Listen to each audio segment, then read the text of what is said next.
stirring the Evermore coffee with chopsticks using the Vortex method, the only true way to optimize the taste of your coffee at the molecular level. Good morning. Welcome to the Daybreak Show.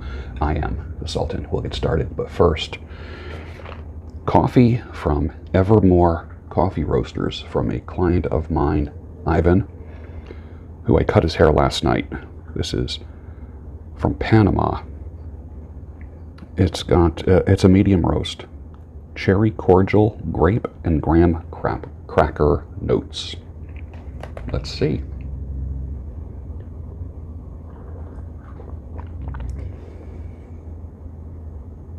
Yeah, I'm getting the cherry and a little fruitiness from the grape. The graham cracker part, hold on a second.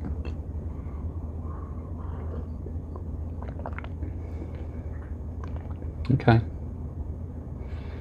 I wouldn't have come up with those words, but you know what? I like it. It reminds me of the Guatemalan. Remember, my favorites are Ethiopian and Guatemalan, and this reminds me more of the Guatemalan than the Ethiopian, but it's very good. It's from Evermore Coffee Roasters. Good job, guys. I'll just put that right there. How's that?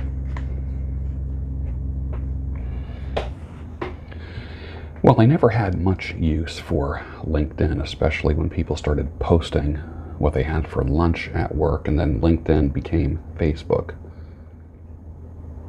4 years ago, I remember posting, "Let's be clear, Obama's CIA are saying it's the Russians." Just like Obama's FBI investigated Hillary and found nothing. I hate being right. Actually, no, I love being right, and I love rubbing it in people's faces. But I'm a conspiracy theorist. In 2017, a Penn State student said 9/11 didn't kill enough of you fuckers. And many other threatening tweets. Penn State gave him police protection, but CNN was worried about this.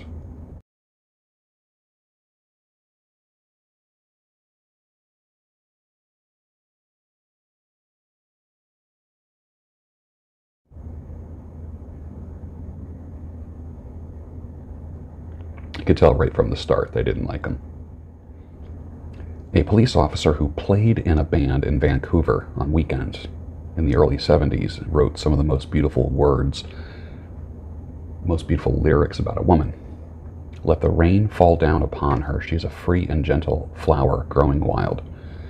From the one song, and probably only one song you know by them, it's called Wildflower, and the band is Skylark. And the year was 1973. You know the song. Some of the most beautiful lyrics, and the composition is magnificent. Look it up. The guitar in that is, just look it up, you'll see. I don't have words to explain it right now, but it's iconic, it's passionate. One of the weirdest things about aging is how it resembles obesity. More fat, less muscle, higher insulin resistance, lower exercise capacity, but since the current state of health across the world promotes obesity, separating the effects of aging and obesity is difficult. Here's a thing that I've noticed as I've gotten older. You can be really fat in your 40s and 50s. I have like a really thick layer of fat. When I hit 60, I noticed I have less fat naturally. It's less the result of working out and all that. But I just have less fat on my body. It's thinning out, except in the visceral fat, like that little bit about around the belly. That's like thicker than anywhere else. I notice like I can see my shin bones.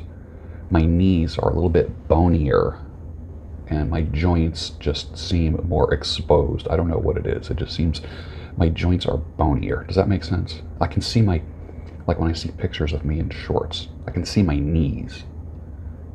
You know, you can see the bones. And I notice that. And the only thing that you can do is, honestly, is lift. Because you start losing the fat. Like today it's 28 degrees. Did my walk. It's cold out there. When you have a little more padding on you, you feel more secure and warm, so to speak. And I had a lot of padding on me. I wouldn't quite call me chubby. I was substantial. And now that I'm trim and slim, I find that I have to layer up a little bit more. I put on a neck gaiter, a few layers. I wear ski gloves. Where are my ski gloves? I literally, where are they? They're here somewhere. Oh. I literally wear these super thick ski gloves when I'm walking so my hands aren't freezing. It's pretty wild. But for those of you that are in your 40s and 50s, let me put it this way. The shape I'm in now and the health that I'm enjoying now is the result of what I did in the past 10 years. It seems like your health is like delayed 10 years. You treat yourself like crap for 10 years. You don't really know it. And then one day you're like, oh my God, you get horrible lab work. And it's just from habits you've cultivated over a 10-year period. So don't think like, I'm going to do this and feel better in 3 months. Do X, Y, Z. You need to do X, Y, Z for 10 years. And then you enjoy the benefits of X, Y, Z. Now, I enjoy my walking. I do. I love it. It relieves stress. I look forward to it. It's time alone. But I know when I'm 70, when everyone else is, well, first of all, most of my classmates they're all dying off. There's a handful that are in good shape, people I went to high school and college with. But by the time I'm 70, and another 10%, 20% of my classmates have died, it's the walking and the carnivore and getting sleep that paid off. And then when I'm like the age of like my mother, who is 80, who walks, 5 miles a day? 5 miles a day, 4 or 5 miles a day. Rides her bike 4 or 5 miles a day. The health that she is enjoying now, she cultivated over the past 10 years since she was 70. And I don't view my parents as being old, I'll tell you that. That's one thing. Dr. Weil talks about this is how you should age. You're not supposed to spend the last 10, 20 years of your life taking a handful of medications every day and going to the doctor every other weekend. He says you grow old appropriately, and then you succumb. This is how death happens. You succumb to the rapid onset of age-related conditions. Now, what does that mean? When I was a kid, I remember asking my mother or father, like if an aunt or uncle or relative or a neighbor, when someone died, I would say, what did they die from? My mother or father would say, they died of old age. When was the last time you heard of somebody dying of old age? Now it's always diseases. 100% diseases. 100%.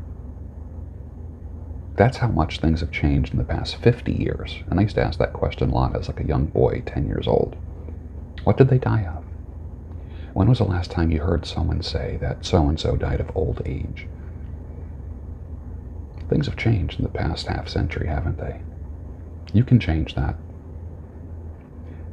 The rapid onset of age-related conditions is when the body just starts to shut down. It wears out. Maybe your great-grandmother died of old age. Your great-grandfather died of old age. But now there's a lot of fathers and grandfathers that are taking a handful of medications to stay alive. They're walking hunched over. They have aches and pains. Everyone's carrying too much weight, male or female. Everyone's carrying too much weight. Everybody, probably most of you, can stand to lose 20 pounds. Minimum. I know I could lose 10, 15 easily. For me to feel ideal, it's going to take another 10 to 15. I just hover at 200. And it seems like I can't get below that no matter what I do. So I'm going to have to make some radical changes to kind of like jumpstart that somehow, some way.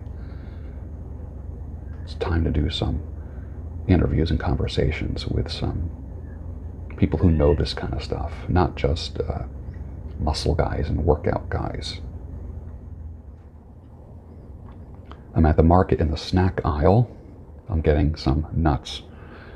A 30-something pretty girl knocks over a display in the aisle accidentally with her shopping cart.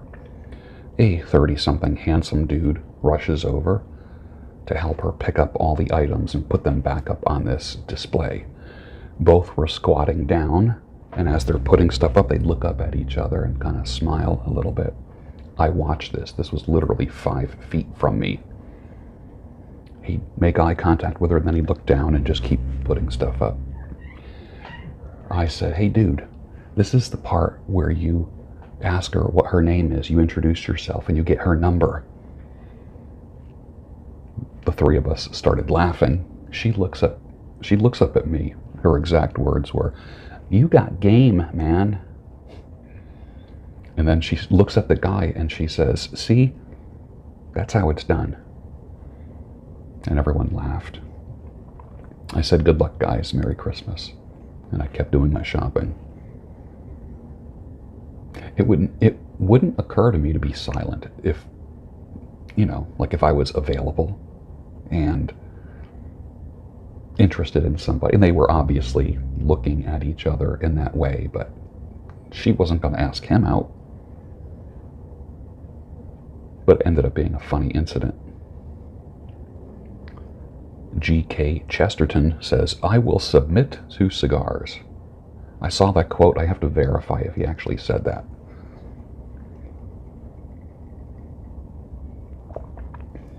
"My honey, my baby, don't put my love upon no shelf." She said, "Don't hand me no lines and keep your hands to yourself."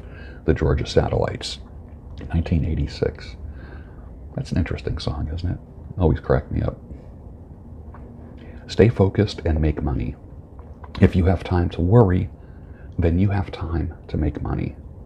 Don't kid yourself.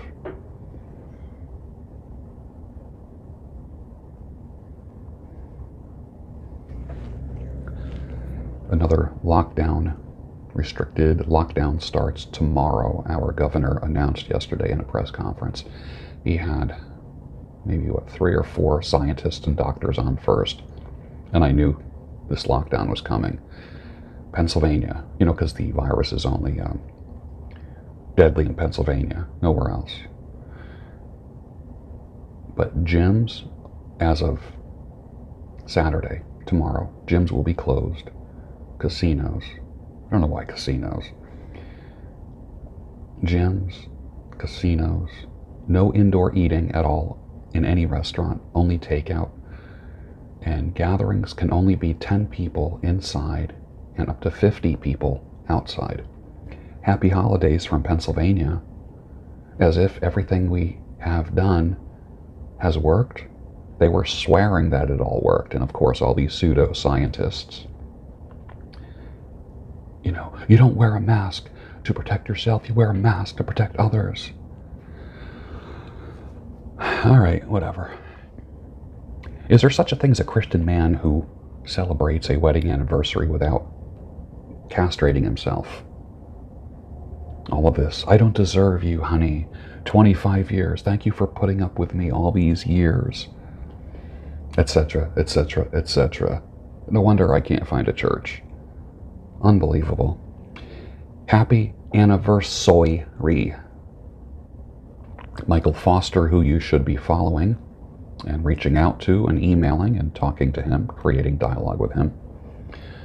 He says, "I believe it's good to be a man. I root that belief in God's created order. He made man and woman in his image and said it's good. I focus on the man side of things because masculinity is under attack. I try to be frank, but not crass. Theological, but practical." Okay, that's good. The red pill as another religion. There are folks out there calling themselves red pill Christians. We believe this is no better than the many people who consider themselves feminists. It's controversial, but it is a good read. go to itsgoodtobeaman.com. You'll enjoy that. If anything, it'll make you think beyond what you've been taught. And you might realize, holy cow, I haven't been taught, I've been indoctrinated. And with that, finish your coffee. And I'll see you Monday morning on the Daybreak Show, your home of sanity, clarity, and reason.